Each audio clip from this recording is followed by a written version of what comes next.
कौन आप जानते शिमिलीपाल और ऑर्किड को नहीं एक फैक्ट कौन आप जानते पृथ्वी एकमात्र लेनिंग टेबल कौटी अच्छी पृथ्वीर लंगेस्ट डैम नाम कौन कहींपर कि कौन आपरे भारत सब पुराना क्लासिकल डांस नाम ना आप जानते पृथ्वीर सब बड़ क्रोकोडाइल कौटी अच्छी भारतर सर्वपुरातन शिला कौटी अच्छी जानापी देखो आम यह वीडियो को।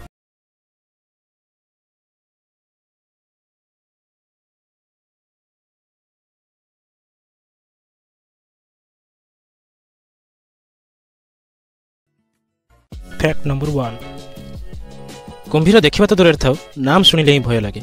आम साधारणतः कुंभीर को उद्यान मानक देखी था किंतु किसी लोकों जीवन में यह नीतिदिनिया घटना छाड़ते से कथा आम शुणीचु ना जाचु कुंभीर साइज साधारणतः 10 ରୁ 12 फुट किंतु 23 फुट्र कुंभीर केमिति होइथिबो केबे भाबिछन्ति कि हाँ आज्ञा आम ओडिशार थिबा भितरकनिका अभयारण्य अच्छी एमितिक कुंभीर जार नाम कालिया।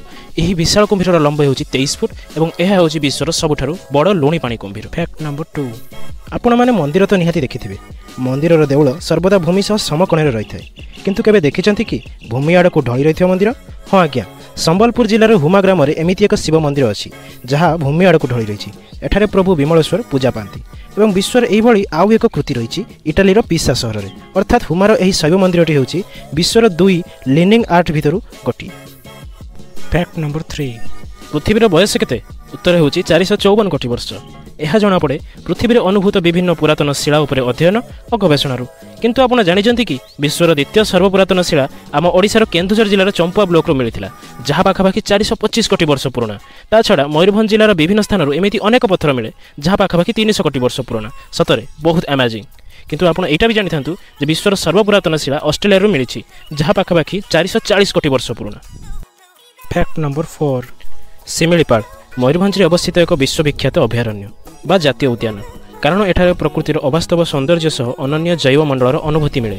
आपण यह जानी आश्चर्य हेबे जे यह विश्वर एक एमिति एक स्थान जोठी पाखापाखि 100 प्रजातिर ऑर्किड मिली थाए जहाँकि विश्व खूब नगण्य एवं आपण जानिथिबे जे ऑर्किड देखिबा को केते सुंदर। ता छड़ा एठारे 2 प्रकार स्थानीय ऑर्किड मध्य देखिबा को मिले अर्थात विश्वर अन्य कोनोसी स्थान रे एही 2 ऑर्किड को देखिबा को पाइबे नाही। फैक्ट नंबर 5 एबेर आधुनिक जुगरे आमे बुलडोजर भली अत्याधुनिक यंत्रर व्यवहार करी डैम बंध भली कंस्ट्रक्शन मान करूछु किंतु पूर्व काल रे यह मनुष्य द्वारा संपन्न होतला। एहार एक सफल उदाहरण हेउची संबलपुर हीराकुद नदीबंध जार लंब हेउची 26 किलोमीटर अर्थात यह होची विश्वर दीर्घतम मनुष्यकृत नदीबंध जहाँकि भारतर स्वतंत्रता पर प्रथम प्रमुख बहु उद्देश्य नदीबंध परियोजना जहाँकु 1957 रे भारतर तत्कालीन प्रधानमंत्री जवाहरलाल नेहरू उद्घाटन करथिले।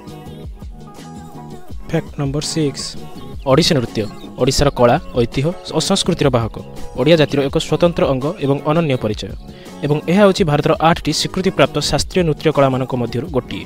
किंतु आपण जानिछन्ति कि पुरातत्व विभागर गवेषणा अनुसार ओडिसी नृत्य होची भारतर सर्वपुरातन शास्त्रीय नृत्य कला एवं विश्वर अन्यान्य पुरातन नृत्य शैली मानक मध्यरु गोटिए। सतरे बहुत गर्वर कथा।